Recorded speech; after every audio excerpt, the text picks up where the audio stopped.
bonsoir à tous. Merci de suivre le flash d'information de 18h sur la télévision nationale du Burkina.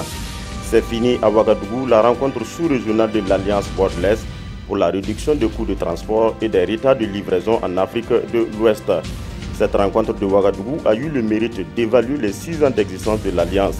Pour les participants, avec le concours de la CEDEAO et de l'UEMOA, les difficultés ont considérablement diminué, mais il y a encore des efforts à fournir pour la levée définitive des barrières dans l'espace sous-régional ouest africain.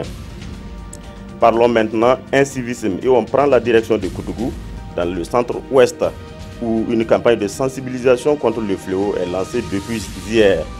Au programme de la première phase de cette campagne, la diffusion de messages de sensibilisation auprès des leaders d'opinion et des sketchs sur la promotion du civisme au Burkina. Des humoristes et artistes musiciens sont aussi mis à profit pour combattre le fléau.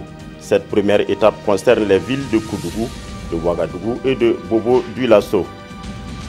La migration nationale et transfrontalière des enfants a atteint une proportion inquiétante en Afrique de l'Ouest, selon l'ONG Save Children. Pour limiter ce flux migratoire, l'ONG a initié une session de formation à Bobo-Dioulasso dans le but de renforcer la protection des enfants contre les risques liés à leur déplacement. En France, Emmanuel Macron est depuis quelques heures le 8e président de la 5e République. À 39 ans, le plus jeune président français a fait son entrée ce matin même à l'Élysée. Le président Macron a ensuite prononcé sa toute première allocution dans laquelle il déclare que l'Europe sera refondée et relancée.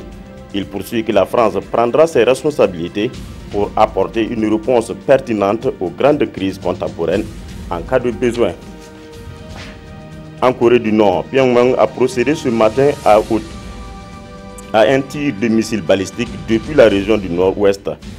Le missile a parcouru 700 km avant de s'écraser en mer entre la péninsule coréenne et la côte est japonaise. De son côté, Shinzo Abe, le premier ministre japonais, a condamné vigoureusement les manœuvres militaires coréennes.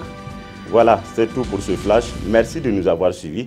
L'information revient à 20h avec Peggy Ouedraogo.